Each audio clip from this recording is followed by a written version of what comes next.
On the western coast of Japan's island of Honshu, where the Shinano River meets the Sea of Japan, lies Niigata.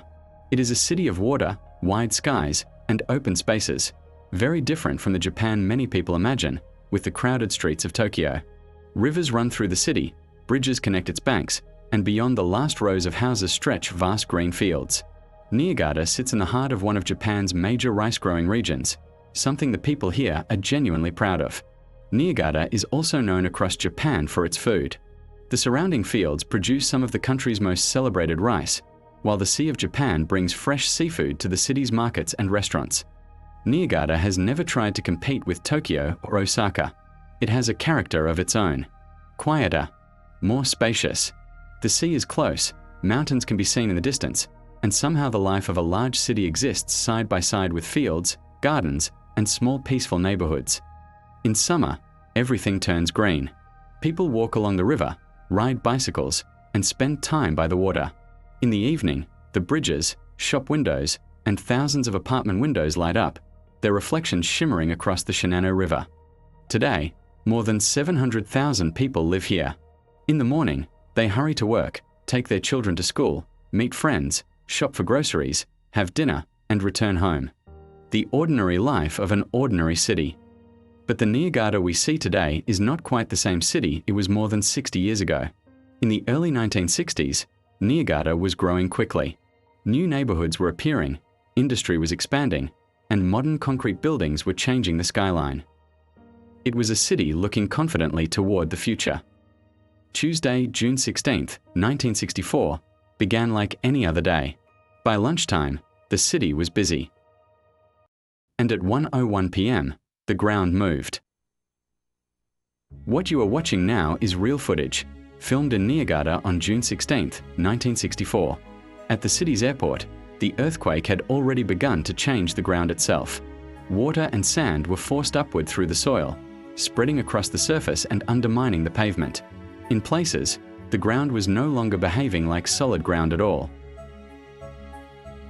And while this was happening at the airport, another emergency was developing across the city. Fires had broken out in Niigata's industrial area. Oil storage facilities were burning, sending enormous columns of smoke high above the city. The scale of the fire was visible from miles away, and from the air it became even more dramatic. From above, the damage began to reveal itself piece by piece. Streets were flooded. Large areas of the city were covered with water. Roads, buildings, industrial sites, and neighborhoods that only hours earlier had been part of an ordinary working city now looked completely different. The earthquake had not simply shaken Niigata. It had changed the surface of the city. Some of the strangest damage appeared where buildings had not collapsed in the usual way. Instead, entire structures had sunk, tilted, or shifted while much of the building itself remained intact. Beneath them, water-saturated sandy soil had temporarily lost much of its strength. Foundations that had been resting on firm ground suddenly no longer had the support they depended on. This phenomenon is called soil liquefaction. During strong shaking, loose, water-filled soil can lose its ability to support the weight above it and begin to behave almost like a liquid. Niigata would become one of the most famous examples ever studied. Engineers around the world would later examine these images in detail, trying to understand how buildings that appeared structurally sound could tilt, sink, or fall almost intact. But on June 16, 1964, the people of Niigata were not thinking about engineering lessons. They were still trying to understand what had just happened to their city. The earthquake had struck without warning. At 1:01 p.m., beneath the Sea of Japan, a section of the Earth's crust suddenly shifted. The seismic waves reached Niigata within moments. At first, there was only the violent movement of the ground. But beneath the city, something far less visible was happening. Niigata had been built on a landscape shaped by water, by rivers, coastal deposits, and layers of loose sand accumulated over thousands of years. Much of that ground contained large amounts of water below the surface. Under ordinary conditions, it was strong enough to carry roads, houses, and large concrete buildings. But strong shaking changed the balance. As the soil particles were forced together, pressure in the water between them began to rise. The ground started losing the strength that had supported the city above it. And this is why some of the images recorded that afternoon would later become famous far beyond Japan.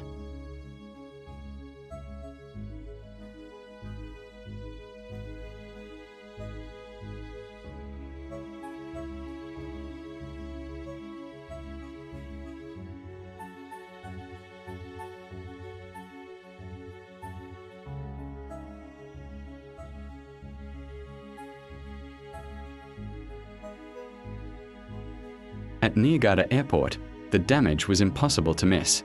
The terminal building had subsided by about 1.2 meters as the ground beneath it liquefied. Remarkably, the building itself suffered no structural damage. Even its window glass remained intact. Yet the subsidence was so severe that the terminal could no longer operate normally. The building had survived the earthquake. The ground supporting it had not. And the airport was far from the only place where this happened. Across Niigata, the same unusual pattern appeared again and again. Reinforced concrete buildings that remained largely intact were leaning at extraordinary angles. Some had settled deeply into the ground. Others had tilted almost onto their sides.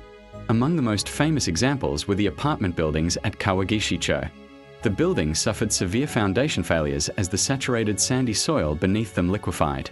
Yet the reinforced concrete structures themselves suffered remarkably little structural damage. Across Niigata, this pattern was repeated on a remarkable scale. A contemporary engineering study found that many damaged reinforced concrete buildings had settled or tilted as complete structures, while two overturned completely. These buildings revealed something that would profoundly influence earthquake engineering. A strong building was not enough. The ground beneath it had to remain strong as well. At the Showa Oil refinery, the earthquake created another kind of disaster. 5 enormous crude oil storage tanks caught fire. One of them had a capacity of 30,000 kiloliters and was full when the earthquake struck.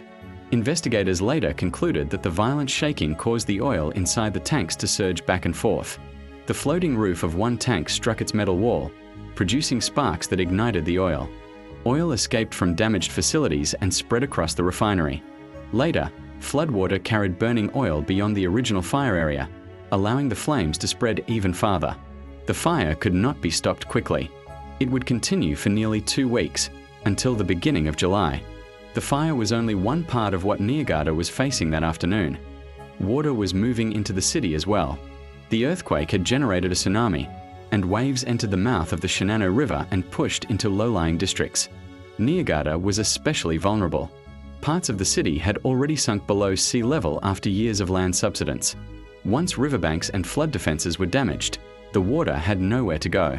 Streets disappeared beneath it. Thousands of buildings were flooded, and in some areas the water would remain for weeks.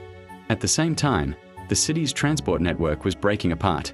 Railway tracks buckled, sank, and were left hanging over ground that had shifted beneath them. Roads cracked and became impassable. And across the Shinano River stood the Showa Bridge, a modern bridge completed only months before the earthquake. During the disaster, several of its spans fell into the river. Later studies would connect the collapse to the extraordinary movement of the liquefied ground along the riverbank. In a matter of hours, Niigata had become a city divided by water, broken roads, severed railways, and fallen bridges, while black smoke from the refinery still hung above it. And behind all these images were thousands of ordinary lives suddenly changed. 26 people were killed. Thousands of homes were destroyed or badly damaged, and more than 15,000 were flooded.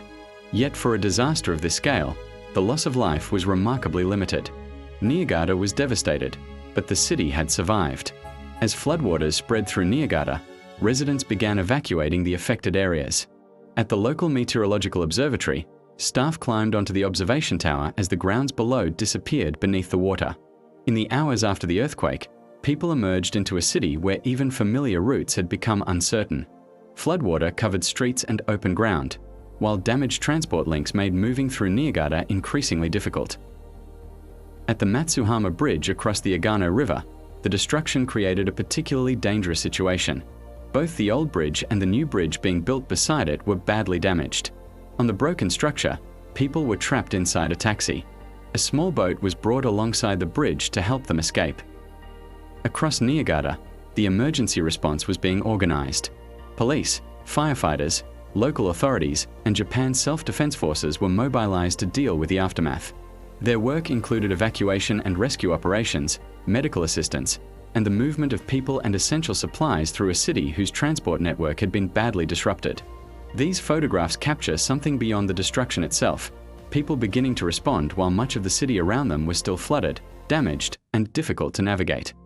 What happened beneath Niigata would change earthquake engineering. The city stood on layers of loose, water-saturated sand. During the shaking, pressure built up in the water between the sand grains until the soil lost much of its strength. Foundations sank, buildings tilted, and in places the ground itself moved sideways for meters. Engineers now had dramatic evidence that a structure could survive the shaking, and still fail because the ground beneath it had failed. Niigata, together with the 1964 Alaska earthquake, triggered intensive research into soil liquefaction. That research eventually helped produce practical methods for evaluating liquefaction risk and brought the phenomenon into modern earthquake-resistant design. This is Fukui Uminamochi, a photographer from Niigata. In 1964, with this small 8mm camera in his hands, he captured a city in the middle of a disaster. Decades later, his footage remains a remarkable eyewitness record of the Niigata earthquake.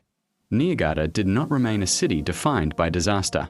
In the years that followed, damaged neighborhoods were rebuilt, infrastructure was restored, and the city continued to develop. Today, more than 60 years after the earthquake, Niigata is home to hundreds of thousands of people and remains one of the major cities on Japan's Sea of Japan coast. The river that flooded its streets in 1964 still runs through the heart of the city, but around it stands a very different Niigata, modern, busy, and very much alive. For the people who live here today, June 16, 1964 is history. For the city, it is part of its memory. And life, as these streets show, moved on.